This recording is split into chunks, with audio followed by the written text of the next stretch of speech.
Exécution du budget et travaux de fin d'exercice budgétaire, telle est la matière que nous allons aborder durant cette formation. Alors, je vous dis tous bienvenue à vous, les cadres et agents de l'IMNC, et surtout les financiers des musées nationaux en province. Nous sommes bien contents de vous avoir parmi nous pour suivre cette formation. Alors, j'aimerais commencer par me présenter. Moi, c'est qui? Moi, c'est votre collègue Alpha Kasongo Chiamala. Je suis chef de service du budget à la direction générale de l'Institut des musées nationaux du Congo. Donc, c'est avec moi que nous allons partager ces petits moments d'échange, de formation auxquels nous allons parler, comme j'ai dit, de l'exécution du budget et des travaux de fin d'exercice budgétaire. Alors, parlons rapidement de table de matière. Notre table de matière est subdivisée en trois. Nous aurons donc trois grandes parties que nous allons échanger durant ce moment. La première partie, c'est la partie introductive, d'introduction, où nous avons qu'un seul chapitre. Nous allons parler de services des finances dans un musée. La deuxième partie, c'est la partie où on parle de procédures d'encaissement et de décaissement. Alors, dans cette partie, nous aurons 6 chapitres. Le premier chapitre, nous allons parler des actes générateurs d'encaissement et de décaissement. Enfin, ce sera très général. Le deuxième chapitre, nous allons parler de documents à utiliser et leur importance. Le troisième chapitre, nous parlerons des imputations budgétaires de dépenses. Le quatrième chapitre, nous allons parler de justificatifs. Le cinquième chapitre, nous parlerons de procédures d'encaissement. Le sixième chapitre, nous parlerons de procédures de décaissement. Alors, allons-y directement au premier chapitre. Dans le premier chapitre d'introduction, nous disons ceci. Cette formation est une réponse au vœu du directeur général Aïe Simon Siala, qui veut que chaque agent soit un expert dans le domaine qui les concerne. Ainsi, l'IMNC sera l'un des établissements publics les plus importants du pays. Mes amis, imaginez-vous si tout le monde était expert dans son domaine.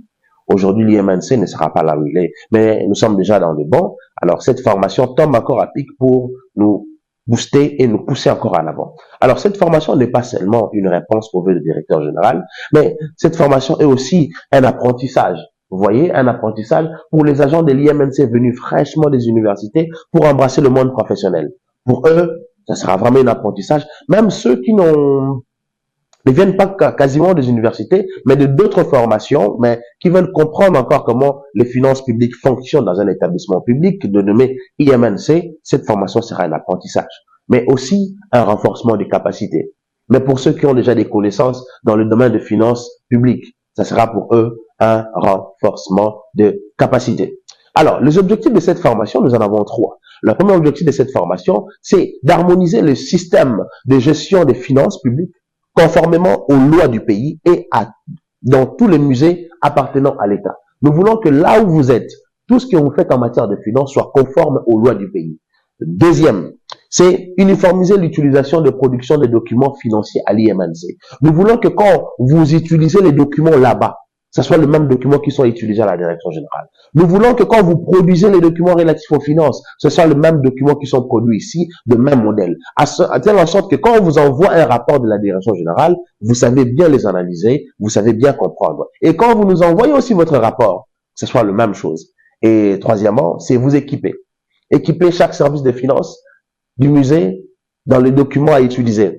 Vous allez les voir, nous allons mettre un cadre où nous allons communiquer avec vous, nous allons vous envoyer les documents auxquels vous devez, vous, de votre côté, harmoniser par rapport à toutes les réalités qui vous concernent. Donc, tels étaient les objectifs de notre formation. Nous passons directement au premier chapitre où nous allons parler de services de finances dans un musée. Alors, ce que nous allons comprendre, c'est que chaque musée dispose d'un service de finances. Pourquoi est-ce qu'ils doivent avoir un service de finances? Parce qu'il y a des fonds. Les musées, d'une certaine manière, doivent encaisser des fonds et décaisser en même temps. Et c'est le service des finances qui s'occupe de la gestion de ces finances. Vous voyez? Et le service des finances est organisé de telle manière que vous voyez, il y a un chef de service qui a 3 collaborateurs, le chargé du budget, le chargé de la comptabilité et le chargé de la trésorerie ou le caissier ou la caissière. Ça dépendra. La différence est vraiment minime. Alors, l'organisation du service des finances ne peut pas s'éloigner de cette organisation. Vous devez faire un effort que votre organisation des finances se rapproche à cette organisation. Ainsi, nous serons tous dans la même longueur d'onde. Alors là, je vous parle rapidement des attributions d'un service de finances dans un musée. Il faudrait savoir quelles sont les attributions auxquelles est soumis un service de finance dans un musée. Alors, la première attribution, c'est gérer les ressources financières du musée.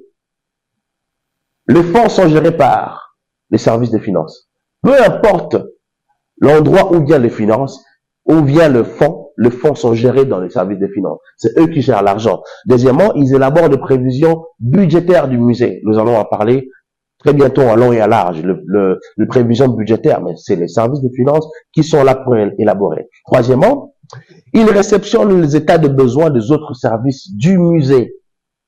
Tout le monde, tous les services ont besoin d'une certaine manière qu'on leur donne de fonds pour faire leur travail, et dans ces cadres, et dans ces cas, ils ont besoin de fonds qui doivent provenir des services de finances, et là, ils doivent émettre des états de besoin dont nous allons aussi parler. Quatrièmement, c'est contrôler la régularité des dépenses avant l'exécution. Le service de finances doit se rassurer que les dépenses qui sont effectuées sont carrément des dépenses qui devraient être faites dans ces cadres. Cinquièmement, c'est assurer l'encaissement et le décaissement de fonds dans le cadre d'exécution du budget du musée. Quand vous décaissez l'argent, rassurez-vous, c'est vraiment inscrit dans le budget. Quand vous encaissez l'argent, rassurez-vous, c'est conforme au budget. Au cas contraire, quand vous êtes hors budget, vous êtes dans l'irrégularité. Sixièmement, c'est veiller au respect et au suivi de mise en œuvre de procédures relatives aux finances publiques et aux normes comptables en vigueur. Vous voyez, les finances dans un musée, même à l'IMNC, les finances, nous avons une partie de finances que nous devons l'élaborer, nous devons le gérer conformément aux normes des finances publiques. Mais puisque nous sommes partie membre de l'OHADA, nous devons aussi organiser notre comptabilité par rapport aux normes de l'OHADA. D'où il est très important, mes amis, il est très important que le service de finances puisse suivre ça. Il doit assurer l'appui conseil à tous les autres services du musée en matière de finances. Tous ceux qui perçoivent l'argent dans la caisse doivent les utiliser conformément aux lois. Et ceux qui doivent assurer l'appui conseil, eh bien, c'est les services de finances. Et huitièmement, ils doivent produire les rapports périodiques annuels du musée axés sur l'exécution du budget, les états financiers et les activités annuelles du service. Et là, je pense que c'est clair. Vous voyez, vous avez un peu compris quelles étaient en général les attributions relatives aux services de finances. Alors, les services de finances a dans son sein des personnes qui font le travail quotidien.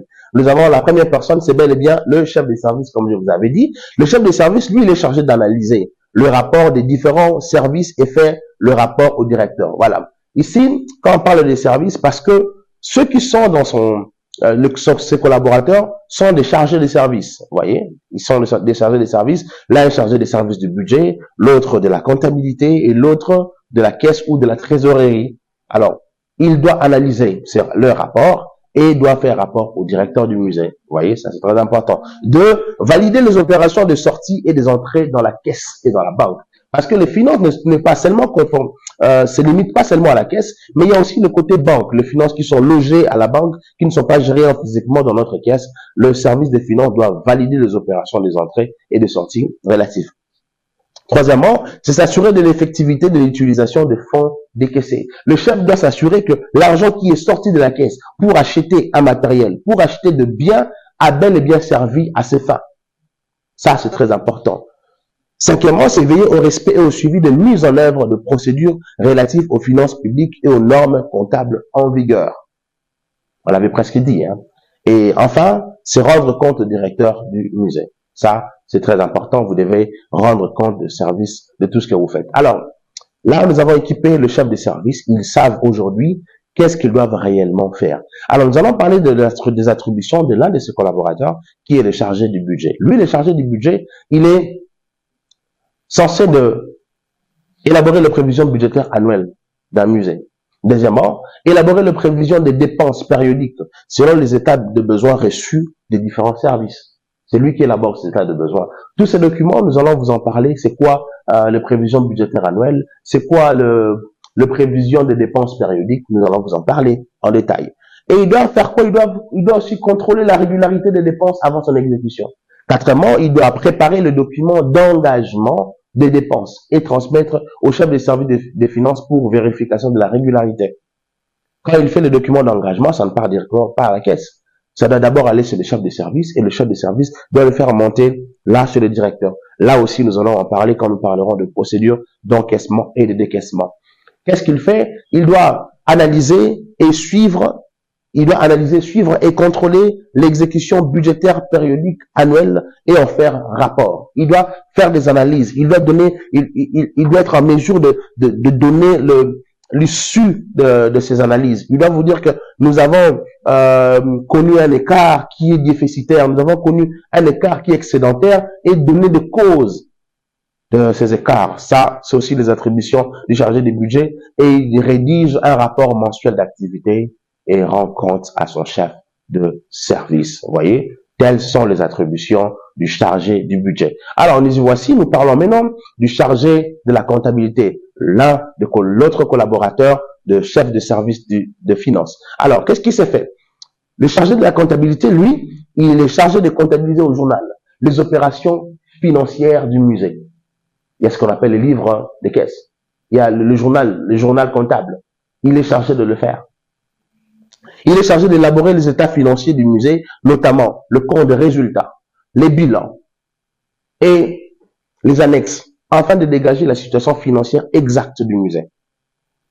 C'est très important. Troisièmement, il est censé d'organiser périodiquement les inventaires en collaboration avec les autres services attitrés dans le but de dégager la situation exacte du patrimoine de l'entreprise. Vous savez, le bilan nous permet de voir la situation exacte de l'entreprise à un moment donné. Et pour ce faire, on ne peut pas faire un bon bilan si on n'a pas l'inventaire.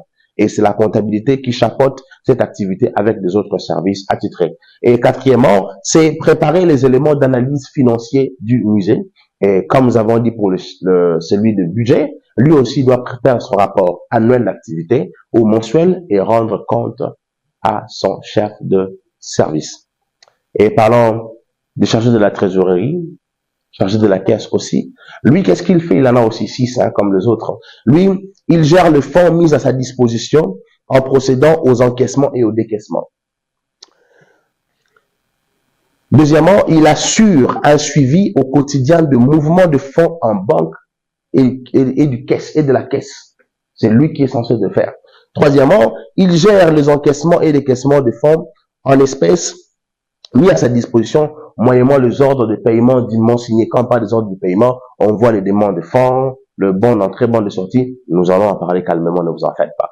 Il gère le coffre-fort du musée. Le coffre-fort, ce n'est pas tout le monde qui le gère. Ce n'est pas tout le monde qui a accès au coffre-fort. Ce n'est pas tout le monde. Pas même le chef de service, mais c'est juste la trésorière. C'est juste le caissier qui a même le code, qui a même la clé. Il le gère comme ça. Cinquièmement, il enregistre le bon d'entrée de toutes les opérations d'encaissement et il fait de même aussi pour le bon de sortie. Ça, c'est très important. Et enfin, qu'est-ce qu'il fait? Il assiste sa hiérarchie dans la gestion des risques de changement de taux. Parce que vous devez savoir que les taux varient. Vous avez $500 en compte aujourd'hui au taux actuel. Et demain, si le taux varie, ça ne sera plus 500. Si le taux régresse, ça ne sera plus 500. Alors, lui, il doit être là pour assister la gestion à ces risques, pour savoir qu'est-ce qu'il faut réellement faire. Voilà, ça n'est fini pour la première partie. Donc, nous allons nous revoir pour la deuxième partie. Alors, pour ce qui concerne cette partie, si vous avez des questions, vous avez des préoccupations, n'hésitez pas. Nous allons vous donner le contact auquel vous allez nous contacter pour vous aider à mieux comprendre ce que nous avons parlé. Merci.